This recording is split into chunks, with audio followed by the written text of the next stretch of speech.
Pembelajaran tatap muka telah dimulai 100% selama 5 hari dalam 1 minggu. Lalu seperti apa respon orang tua dan semangat para siswa menjalaninya? Berikut laporannya.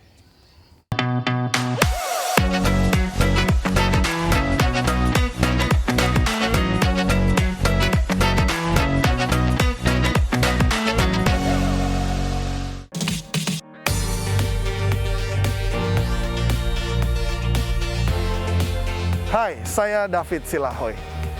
Pembelajaran tatap muka 100% telah diberlakukan. Anak-anak sudah kembali ke sekolah, tentunya dengan syarat ke sekolah menerapkan protokol kesehatan yang ketat dan anak-anak sudah divaksin.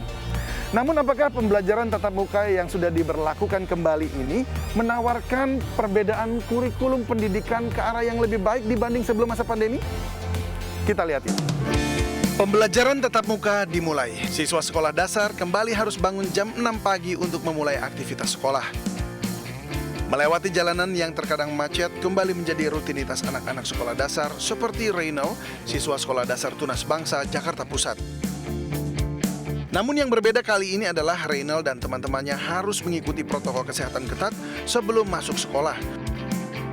Seperti cek suhu, cuci tangan, dan penyemprotan desinfektan. Para siswa pun duduk berjarak di dalam kelas. Aktivitas belajar mengajar diarahkan secara individual dan belum berkelompok untuk menjaga jarak. Sementara ini, Kemendikbud memberikan kebebasan kepada sekolah untuk mengatur durasi jam belajar. Dan pembelajaran dibagi 2 sesi. Sesi pertama untuk kelas 1 hingga kelas 3, dan sesi kedua kelas 4 hingga kelas 6. Saat jam belajar berakhir, mereka pun harus cek suhu dan disemprot desinfektan sebelum dikembalikan ke orang tua. Lalu apa tanggapan para murid dan orang tua? Bagaimana hari ini perasaannya? Senang. Oh ya? Senangnya kenapa? Karena bisa ketemu teman lain. Oh ya? Apa perasaan Reynal sekolah hari ini? Senang. Senang? Iya senang. Oh ya? Senang kenapa? Mau teman dulu. Cukup baik sih, cukup baik untuk misalnya datang untuk cek suhu, pulang pun juga cek suhu. Aman buat anak-anak, jadi lebih tahu. Tapi secara pribadi orang tua sendiri happy nggak nih karena sudah mulai kembali di sini belajarnya? Happy lah. Kalau tidak anak kan tidak happy juga kalau orang tuanya nggak happy. Selamat siang Bu, apa kabar? Selamat siang Pak Selamat siang. David. Ya Bu, ini Ya, anak-anak sedang ngapain di lapangan ini? Anak-anak di sini ada yang sedang menunggu orang tua untuk penjemputan, ada juga yang untuk masuk kelas, Pak. Oh gitu, jadi Benar. semuanya di-pool di sini dulu ya? Benar. Sebelum masuk kelas atau diambil orang tua? Iya, karena yang sedang di atas sedang dilakukan penyemprotan desinfektan. Dibandingkan dengan masa sebelum pandemi, apakah ada perbedaan kurikulum dari pemerintah khususnya di masa seperti ini? Pasti ada yang berbeda. Apa saja itu? Kurikulum darurat ya, yaitu penyederhanaan kurikulum.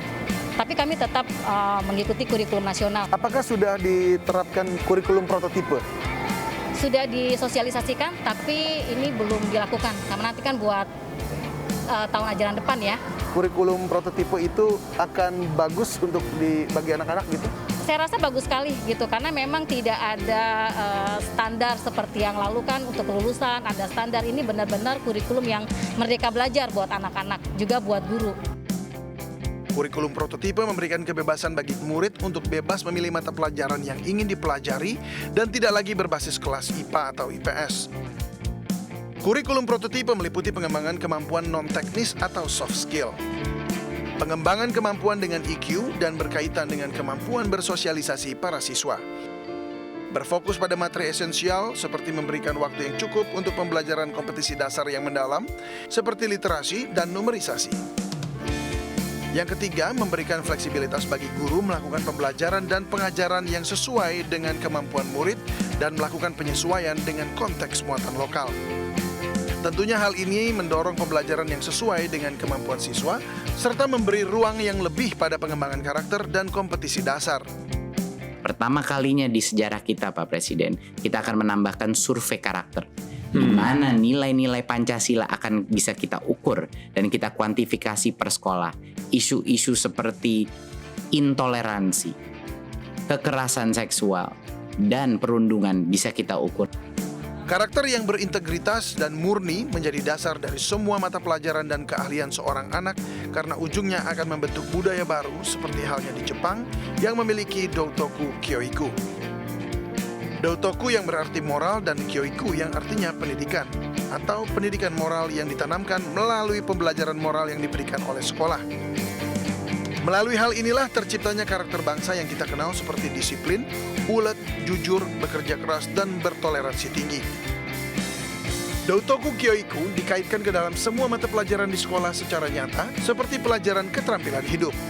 Anak-anak di jenjang SD akan diajari cara mereka menyeberang, adab bersama dalam naik kereta, menyampaikan kasus pelanggaran dan mengajak siswa untuk mendiskusikan solusinya, hingga belajar bertanggung jawab pada apa yang telah dilakukan. Pembelajaran tatap muka sudah dimulai, siswa-siswi kembali ke sekolah dengan semangat yang baru. Nah, momentum ini bisa dipakai untuk memulai sesuatu yang baru dalam dunia pendidikan, diantaranya mengadopsi kurikulum yang baru yang memberikan kebebasan belajar bagi para murid dan kebebasan mengajar bagi para guru. Dan diharapkan kurikulum ini juga dapat menyebar secara merata ke seluruh sekolah-sekolah di tanah air. Saya David Silahoy dan tim Liputan iNews melaporkan.